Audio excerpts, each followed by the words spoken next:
1 We are once again in the synagogue at Nazareth, but on a Sabbath. Jesus has read the apology against Abimelech and ends with the words, "May fire come from the thorn bush and devour the cedars of Lebanon." He then hands the roll to the head of the synagogue. "Are you not reading the rest? You ought to read it, so that they may understand the apology," says the head. "It is not necessary. The days of Abimelech are very remote. I will apply the old apology to the present time. Listen, people of Nazareth. You already know the moral of the apology against Abimelech, as you have been instructed by the head of your synagogue, who in his days was instructed by a rabbi, who had learned from another rabbi, and so on for ages, always with the same method and the same conclusions. You will hear a different moral from me.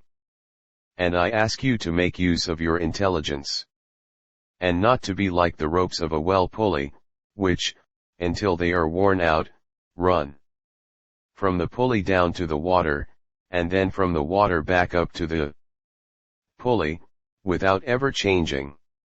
Man is not a rope or a mechanical device. Man has been gifted with intelligence and must make use of it on his own behalf, according to needs and circumstances. Because if the letter of the word is eternal, circumstances change. Those are poor masters who do not want the trouble or the satisfaction of extracting each time new teachings, that is the spirit that the ancient wise words always contain. They will be like echoes, which can but repeat, even dozens of times, the same word, without ever adding one word of their own. To mankind, the forest in fact, where all kinds of trees, shrubs, and herbs are gathered, represents mankind, feels the need to be led by someone who would take upon himself all the glory and the even greater burden of authority and responsibility for the happiness or unhappiness of his subjects, someone who would be responsible to the subjects, to neighboring countries, and what is more dreadful, to God. Because it is true that crowns and social preeminence, whichever they may be, are granted by men, but they are allowed by God, without whose condescension no human power can be imposed.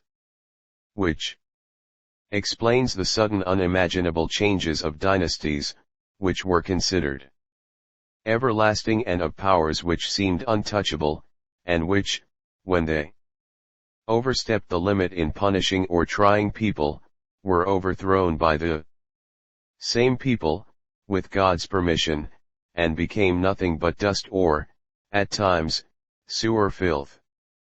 I said, people feel the need to elect someone who will take upon himself all responsibilities towards his subjects, towards neighboring nations, and towards God, which is the most dreadful of all.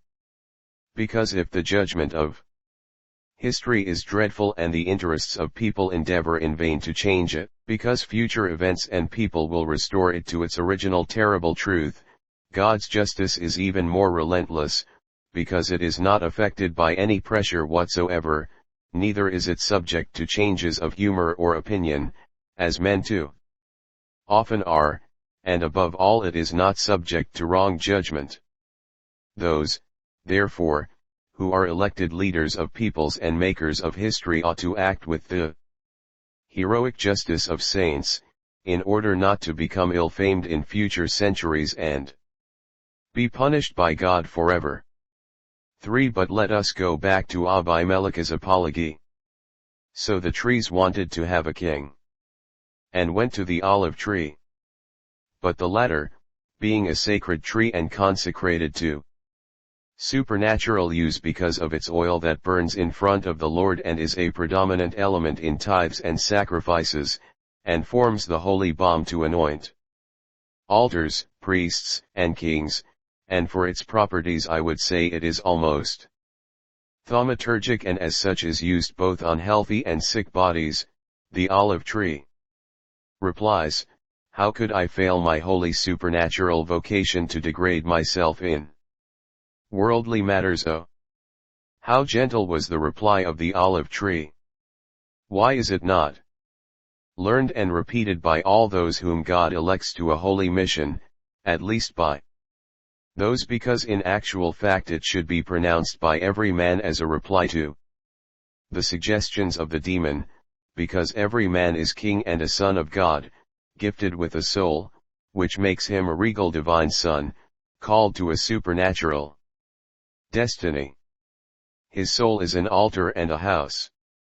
The altar of God, the house where the Heavenly Father descends to receive the love and reverence of his Son and subject. Every man has a soul, and as each soul is an altar, every man is thereby a priest, a guardian of the altar, and in Leviticus it is written, the priest shall not profane himself. Man, therefore, ought to reply to the temptations of the demon, of the world and of the flesh, can I stop being spiritual and busy myself with material sinful matters? The trees went then to the fig tree, inviting it to reign over them. But the fig tree replied, how can I forego my sweetness and my excellent fruit to become your king? Many apply to a meek and kind man to have him as their king. Not so much because they admire his kindness, but because they hope that by being very kind, he will end up by being a king they can make fun of, from whom they can obtain anything they wish and whom they can abuse as they like. But kindness is not weakness. It is goodness. It is just, intelligent, firm. Never mistake kindness for weakness. The former is virtue, the latter a fault. And because it is a virtue, it gives those who possess it a righteous conscience, which enables them to resist human solicitations and allurements, aiming at bending them towards worldly interests, which are not the interests of God, remaining faithful to their destiny, at all costs. A kind-minded man will never repel reproaches with bitterness, neither will he ever harshly reject those who ask his help. On the contrary, smiling sympathetically he will always say, leave me to my peaceful destiny. I am here to comfort you and help you, but I cannot become king, according to your expectations, because I am interested in one regality only, for the welfare of your soul and mine, spiritual regality. The trees went to the vine and asked it to be their king. But the vine replied, how can I forego being mirth and strength to come and reign over you?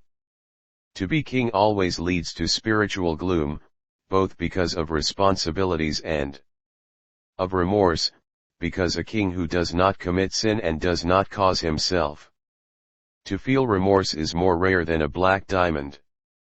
Power allures while it shines from afar like a lighthouse, but when one reaches it, one realizes that it is not a star but only the faint light of a firefly. Furthermore, power is but a strength tide. With the multitude of ropes of thousands of interests stirred up around a king, the interests of courtiers, of allies, of relatives, and personal ones. How many kings swear to themselves while being anointed with oil, I will be impartial, and later are unable to be so, like a strong tree, which does not rebel against the first embrace of flexible or thin ivy, saying, it is so slender that it can do me no harm. On the contrary, it is pleased to be decked with it and to be its protector, supporting its climbing. So a king, very often, I could say always, yields to the first embrace of the interest of a courtier, of an ally, or a personal one, or of a relative, who applies to him, and he is pleased to be their munificent protector.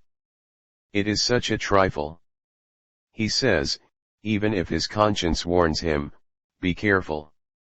And he thinks that it can harm neither his power nor his good name. Also the tree believes that.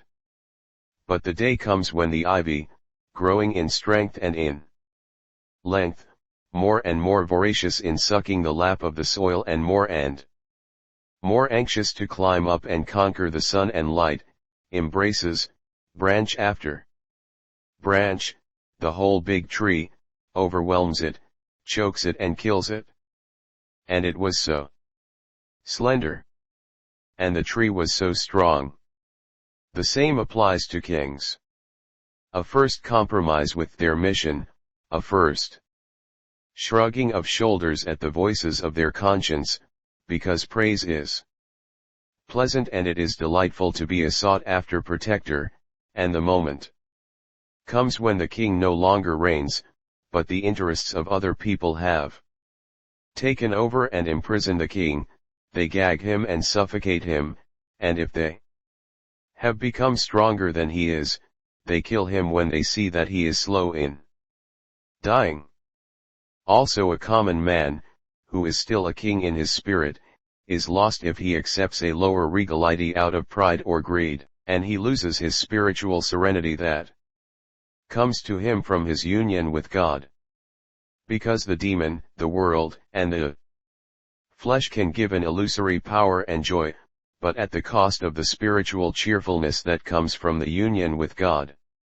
O cheerfulness and strength of the poor in spirit, you really deserve that. Man may say, how can I accept to become king in the inferior part, if by forming an alliance with you, I lose my internal strength and joy, heaven, and its true royalty, and those blessed poor in spirit, who aim at possessing only the kingdom of heaven and despise all other riches not pertaining to that kingdom, can also say, how can we fail in our mission, which is to yield ripe fortifying juices and joyful juices for brotherly mankind that lives in the arid desert of animality and whose thirst is to be quenched so that it will not die and has need to be nourished with vital juices like a child without a nurse. We are the nurses of mankind that has lost the breast of God, and wanders barren and sick and would die of despair or tortured by the darkest skepticism,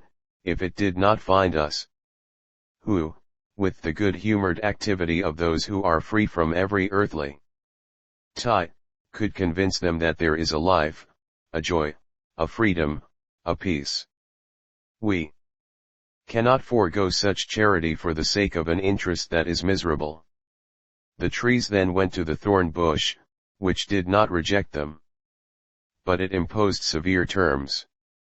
If you want me as your king, you must come under me. But if after electing me, you will not comply, I will make every thorn of mine a burning torture, and I will devour you all, including the cedars of Lebanon. Such is the regality that the world accepts as true. Arrogance and ferocity are mistaken by corrupt mankind for true royalty, whereas meekness and goodness are considered foolish, weak sentiments.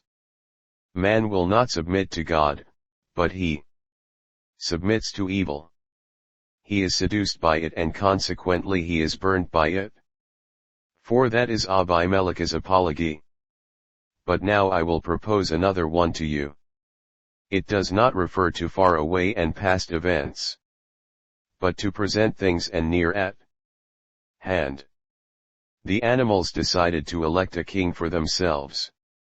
And since they were shrewd, they thought of electing one who would not frighten them, being strong or wild. So they discarded the lion and all felids. They said they did not want rostrate eagles or any other kind of bird of prey.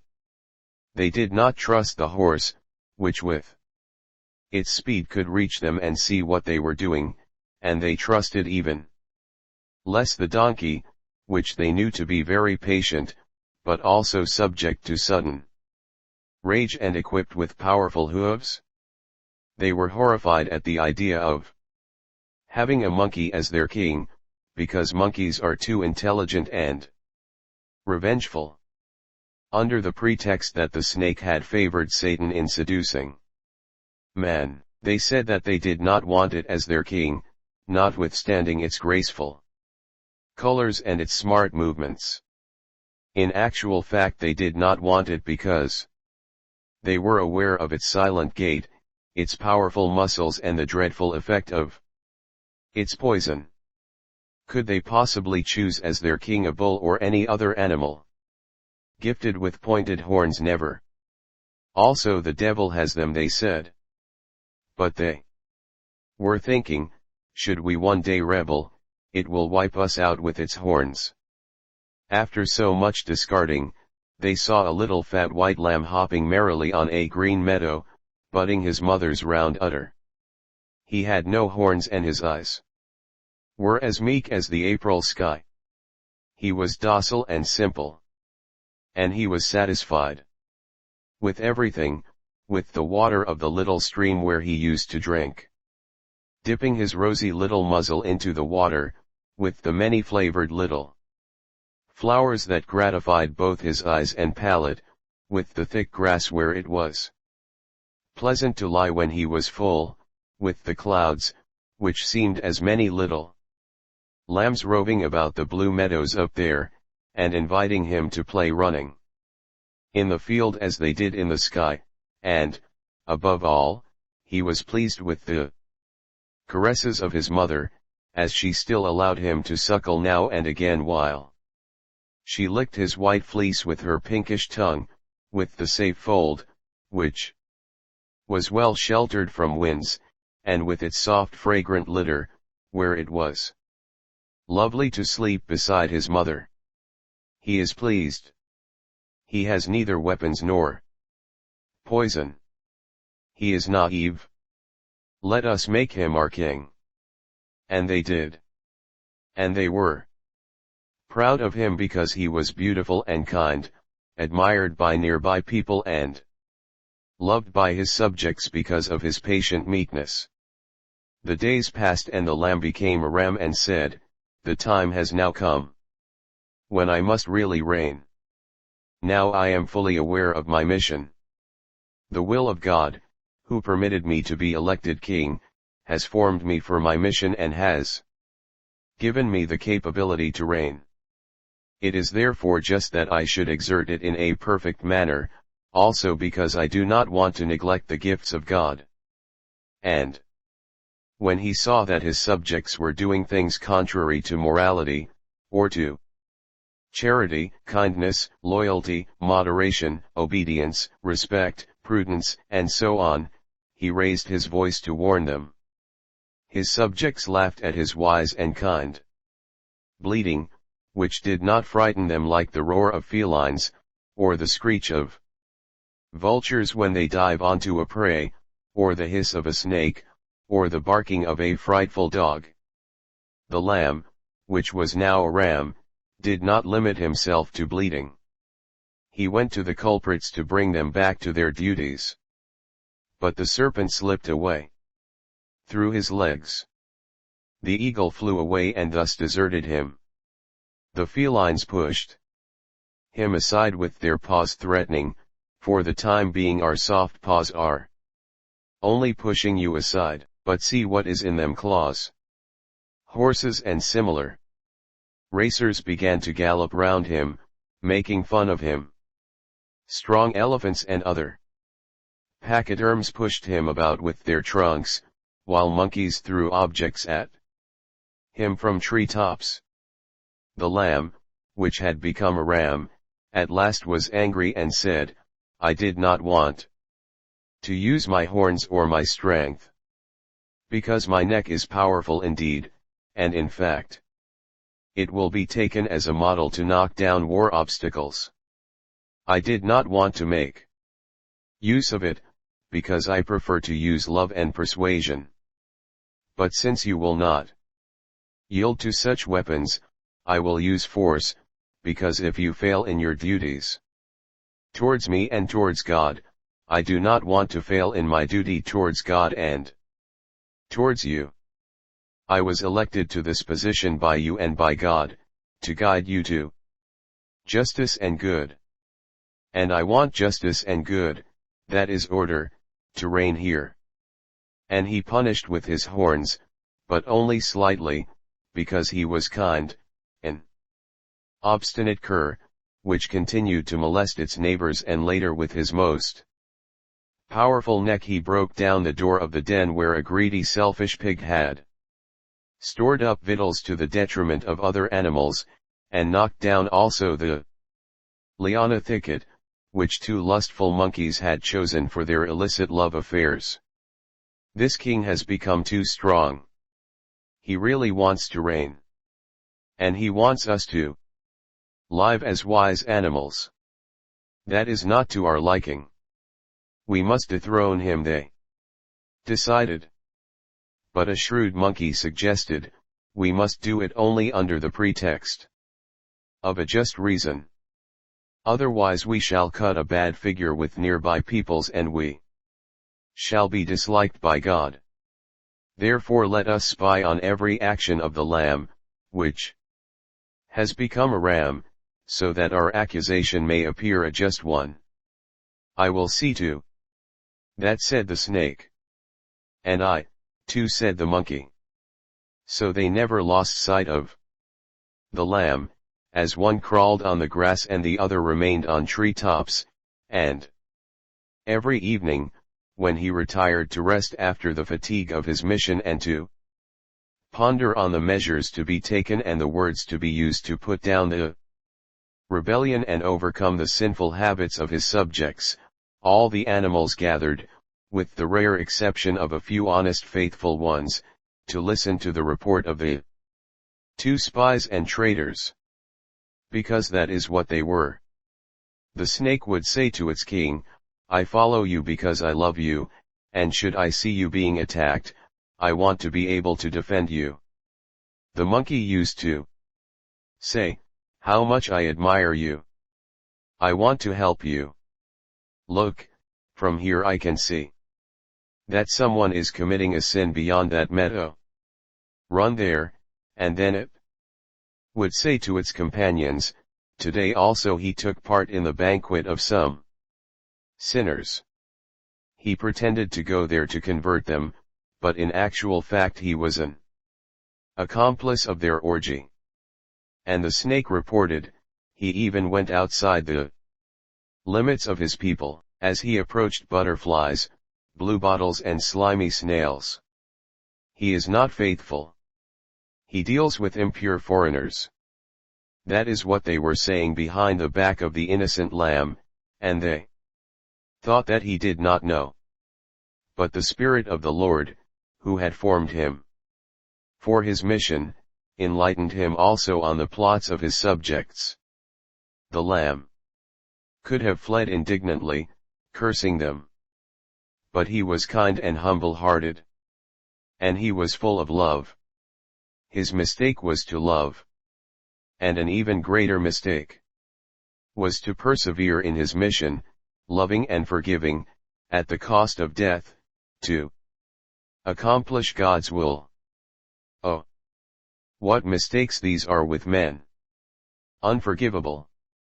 So much so that it was condemned because of them. Let him be killed, so that we may be free from his oppression. And the snake took upon itself to kill the lamb because the snake is always the traitor. That is the other apology. It is for you to understand it, people of Nazareth. Because I love you, I wish you to remain at least at the level of a hostile people, without going beyond that. The love for the land where I came when a child, and in which I grew up loving you and being loved, compels me to say to you all, do not be more than hostile. Do not let history say, his traitor and his unjust judges came from Nazareth. Goodbye. Be righteous in judging and firm in willing. The former virtue applies to you all, my fellow citizens. The latter to those among you who are not upset by dishonest thoughts.